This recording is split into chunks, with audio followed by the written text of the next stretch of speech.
这个视频是给在我一路上给予我帮助的朋友们，还有是大家看我视频一起陪伴我、鼓励我的叔叔阿姨、弟弟妹妹、哥哥姐姐们，从十几岁到80岁左右都有我的观看人群。因为在我的后台数据都能看到这些的信息，这一路的陪伴呢，也能让我走得更远。今天过年在家呢，有这个时间就来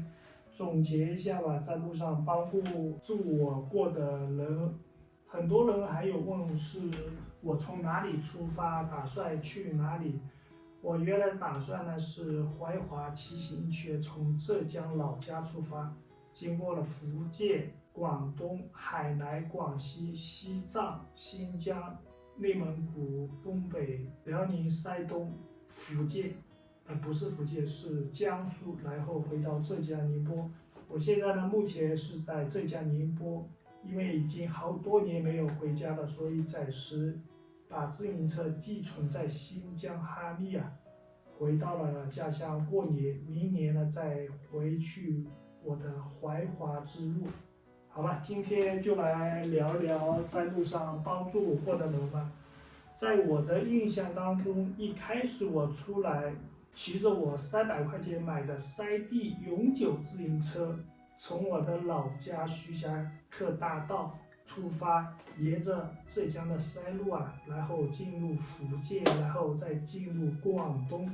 我记得那个时候是夏天最热的时候。这一路除了热就是热，我带了毛巾，带了小风扇，才解决了在户外睡觉的问题。其实我是一个非常耐旱的一个人。然后我把自行车骑到了海南以后呢，这个自行车就出现了问题了，导致我骑不了多少路了。因为那时候资金还是比较的紧张的，如果买一辆自行车这个钱还是比较困难的，因为你在路上的花销实在是太多了。后来当地的有一位朋友看我的视频，他看我没有自行车可以骑他就把他自己那辆自行车给了我。我记得我还拍了视频，拍了照片，然后骑着他给我的自行车一直骑出了海南岛，来到了广东。但是不好的消息就是这辆自行车承重能力是不太行的。后来呢出现了爆胎，这爆胎属于这个轮胎质量问题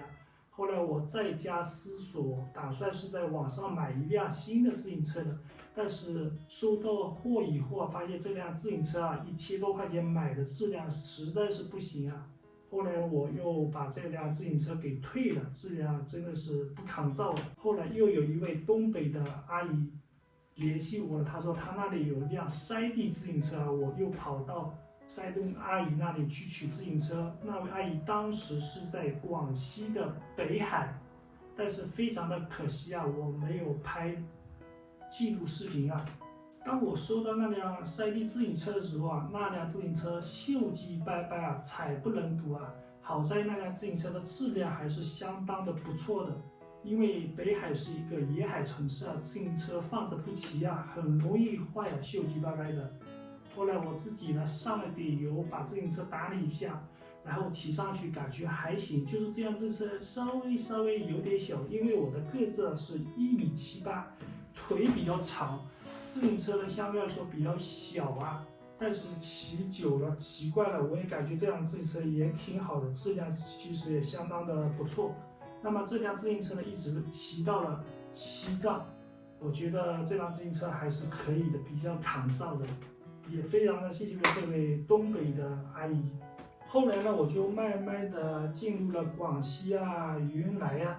也遇到了一些好心人。我记得有一次在晚上吧，广西的有一位当地人收留我过夜，其实我还是挺感受的。这一路呢，也是遇到了很多人，包括有一次在云南。我在一个湖的旁边露营有一位当地的小姑娘跑过来给我送腊肉，又给我送泡面，又给我送西瓜，整整拿了10多斤而且那些腊肉很贵的，我都不好意思收，只拿了一个，还有拿了一个西瓜，一些泡面。然后离开云南，我就开始进入了新疆了。新疆给我第一的印象就是当地人实在是太淳朴了，就是藏族的同胞看到你是内地来的，他会对你打招呼，对你说扎西德勒，吃饭了没有，问前问后的，满满的关心。这是我有生之来接触到的人与人那些淳朴的交流。我记得有一次搭帐篷搭在海拔4000多米的牧场，然后是旁边呢是一个房子，海拔挺高的。然后我在那里搭帐篷，第二天醒来了，当地的牧民这家的主人就过来了。他来的时候也不是为了驱赶你，也没有赶你走的意思，过来就问你是哪里人，昨天睡得怎么样，大家聊一些家常。我说问这是你家的房子吗？这块地是你们家吗？他说是的，我是这里放牦牛的。的确，他身边全部是那种黑乎乎的大牦牛啊。在西藏放牦牛都是几十上百头的牦牛了，可能是好几家的吧。如果是一家的，那他家的这个牦牛这么多，肯定是非常富裕的一家家庭的。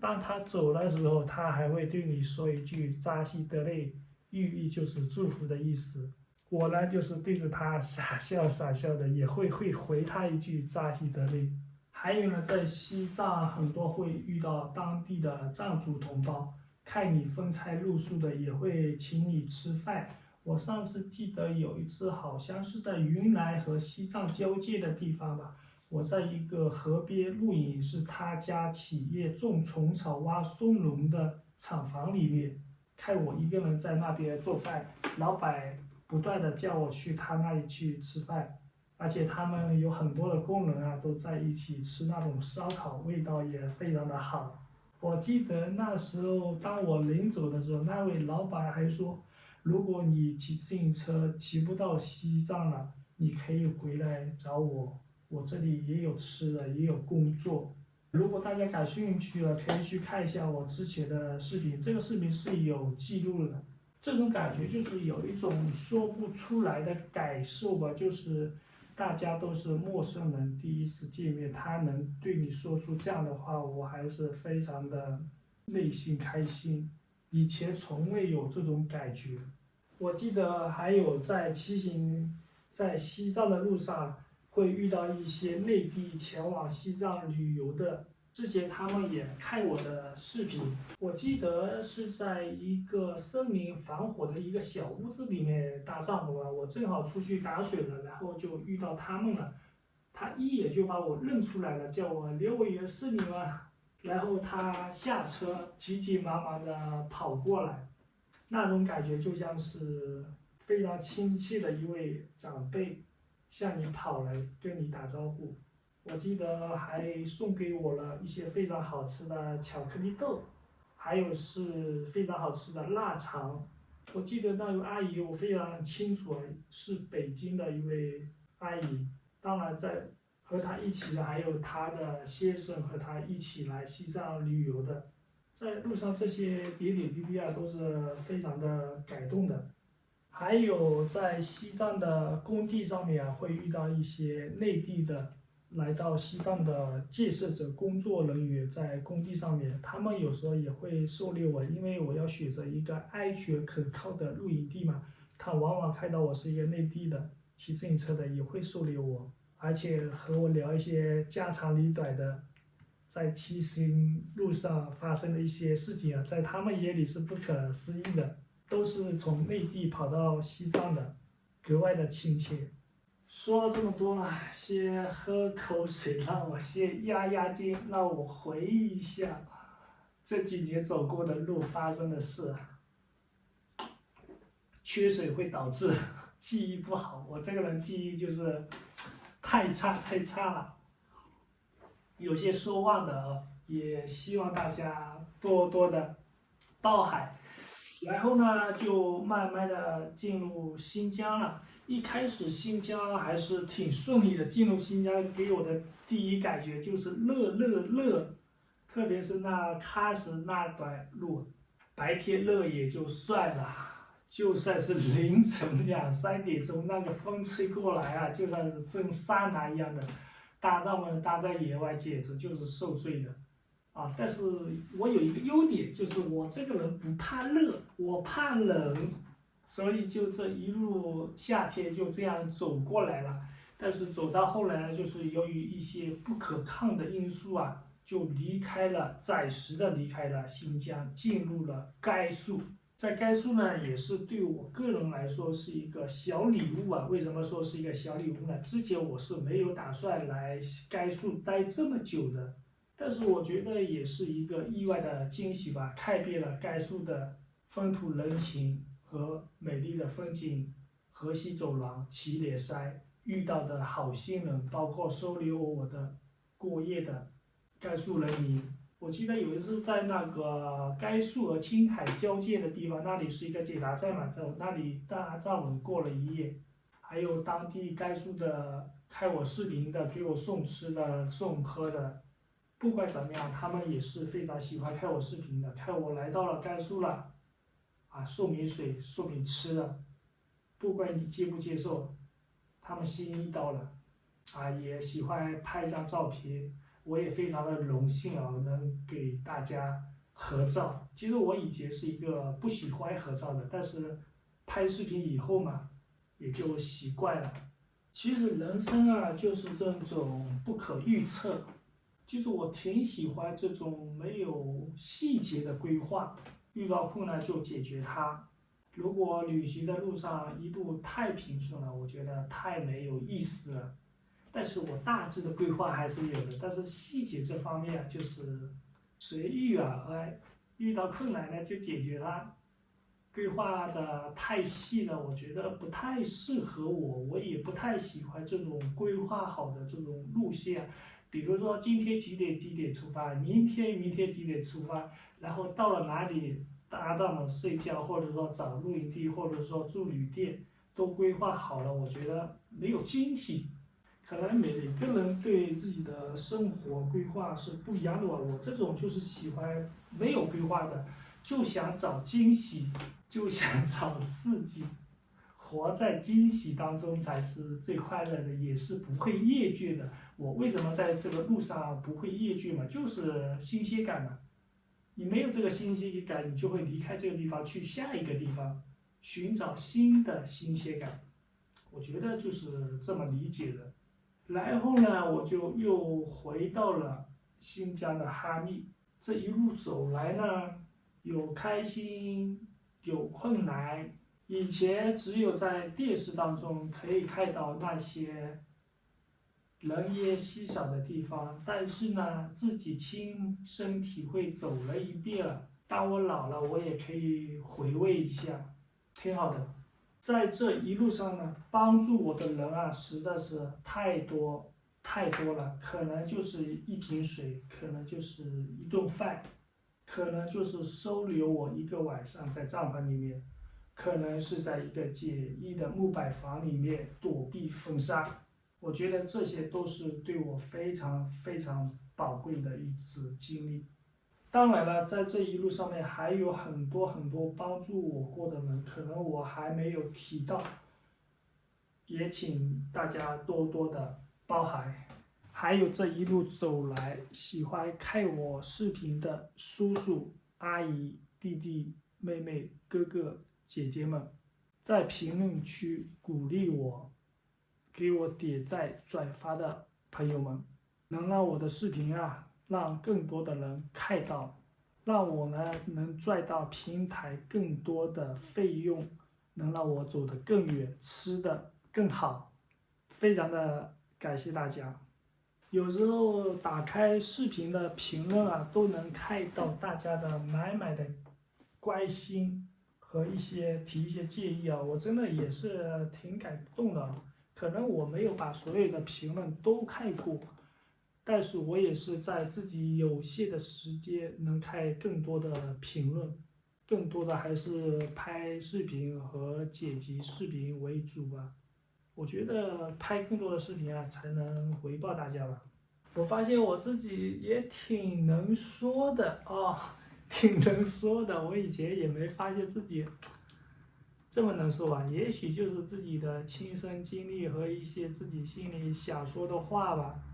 说了这么多了，再让我喝口水。这几天呢，我就拍一下自己的生活日常，但是今天的生活日常我没拍，就是家里有亲戚啊，还有一些家里吃饭呀，所以就拖了下来，也就没拍，也不知道大家喜不喜欢看啊。如果每天拍自己的生活日常，我觉得有点厌倦啊。但是明天的话去菜市场买菜，给你们看一下宁海当地的海鲜啊、蔬菜啊价格。但是这个价格呢，只限于过年的时候啊，可能会比较的偏高啊。明天早点起床，然后去买菜吧，去拜岁啊！大家看一下宁海当地的过年过节亲戚来往那种感受吧。好了，今天的视频就到这里吧，完了，我们明天见。在这里呢，也非常感谢 YouTube 的观众朋友们，特别是在台湾的朋友们。我从后台数据啊看到有好多的台湾朋友非常喜欢看我的视频，也非常的给我鼓励和点赞，也非常的感谢大家。我呢也希望大家台湾的朋友呢，不只是通过我的视频啊来看内地的风景和人文，也希望大家能够踏上这片土地啊，自己来走一走，看一看内地的风景非常之好。也希望以后的两岸通关啊，能够更加的方便啊，这样来往也比较的方便，观光旅游啊也比较的方便。内地欢迎你们，在这里呢也要感谢那些在海外的华人们，也非常喜欢看我的朋友们，还有是香港的朋友们也非常喜欢看我的视频，包括美国的、加拿大的、澳大利亚的。还有好多世界各地的观看我的朋友们，还有外国友人们，很开心能在这个 YouTube 和大家相遇。前几天呢，是因为这个偷盗搬运的事情啊，搞得我头昏脑胀。在 YouTube 只有这么一个正版的号是我本人的号，其他的号都是搬运的。大家一定要点个关注哦，方便以后找得到我。好了，节日快乐，节日快乐，我们明天再见了。